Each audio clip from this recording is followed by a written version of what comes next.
साथियों, नमस्कार।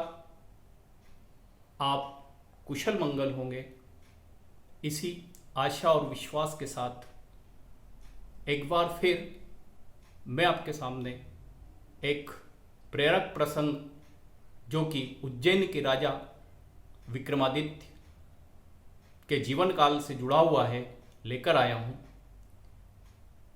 राजा विक्रमादित्य के राज दरबार में नवरत्न अर्थात 9 प्रकांड विद्वान उनके राज दरबार के महत्वपूर्ण अंग थे, जिनमें धन्वंतरी, शपणक, अमर सिंह, शंकु, खटकरपारा, कालिदास, वैताल भट्ट, वररुचि, वराहमिहिर जैसे प्रकांड विद्वान थे।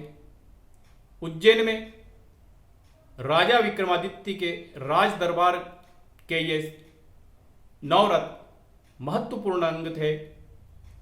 ऐसे महान राजा अपने जीवन काल में वैराग्य को धारण कर और वन को जाते हैं। इसी से जुड़ा एक प्रसंग। एक बार उज्जैन के राजा विक्रमादित्य ने नगर भ्रमण के समय एक मरणासन्न अर्थात मरने के बहुत निकट रोगी को देखा। उसको देखकर राजा के मन में वैराग्य उत्पन्न हुआ। राजा ने इस मोह माया भरे संसार को जानकर अर्थात राजा ने विचार किया कि इस संसार में मोह माया के अतिरिक्त कुछ नहीं है। राजा अपने महामंत्री को राज्यभार सौंपकर तपस्या हेतु वन को चले गए। वन में उन्होंने कठिन तपस्या आरंभ कर दी। उनके पास में ही एक महात्मा जो कि पूर्व से ही तपस्यारत थे, तपस्या में संलग्न थे, महात्मा ने उनसे पूछा, उनसे कहा, हे राजन, आप तो नीति के अनुसार राजधर्म का पालन करो। धर्म के अनुकूल शासन भी धर्म ही होता है। इस प्रकार उस महात्मा ने राजा विक्रमादित्य को उपदेश दिया।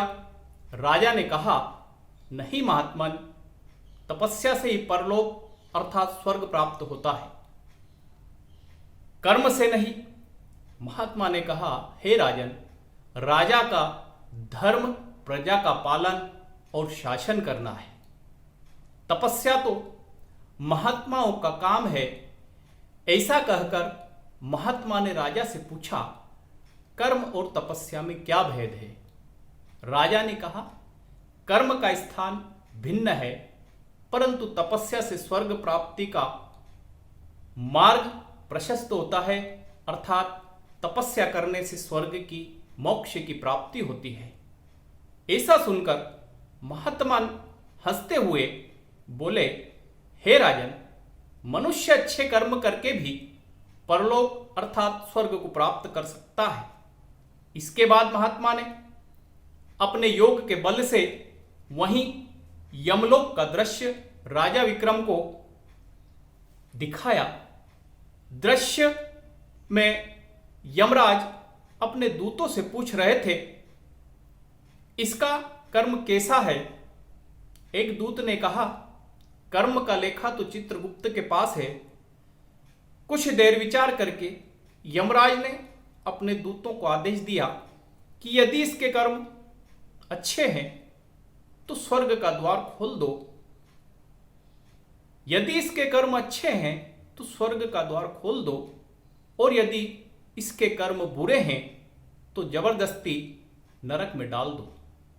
इस दृश्य को देखकर राजा विक्रम को ज्ञात हुआ कि सदाचार, अच्छा व्यवहार ही तपस्या है और सत्कर्म ही धर्म है। यहीं से राजा विक्रम सत्कर्म ही धर्म है ऐसा विचार करके उन महात्मा को प्रणाम करके और श्रेष्ठ आचरण की प्रतिज्ञा करके अपनी राजधानी उज्जैन आ गए। उज्जैन आकर धर्म के अनुसार नीतिपूर्वक प्रजा पालन को प्रमुखता देते हुए सफल शासन किया।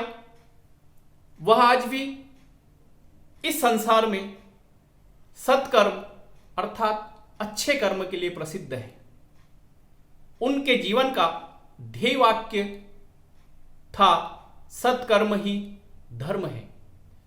साथियों, एक महान राजा के जीवन काल में इस प्रकार के अवसर आ सकते हैं, ऐसा समय उनके जीवन में आ सकता है, तो हम सामान्य मानव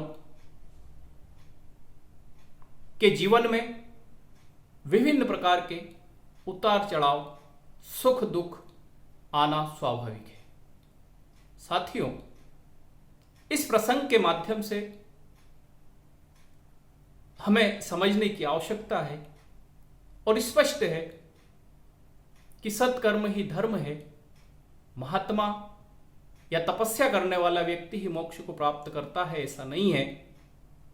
कोई भी व्यक्ति जिसे ईश्वर के द्वारा जो काम सौंपा गया है, उस काम को सिर्फ पूर्ण ईमानदारी से और पूरी लगन से वह उस कार्य को करता है, तो निश्चित रूप से सामान्य मनुष्य को भी मोक्ष की प्राप्ति हो सकती है। हमें सिर्फ सत्मार्ग पर चलकर अपने कर्तव्यों का सत्य और निष्ठापूर्वक निर्वहन करना है।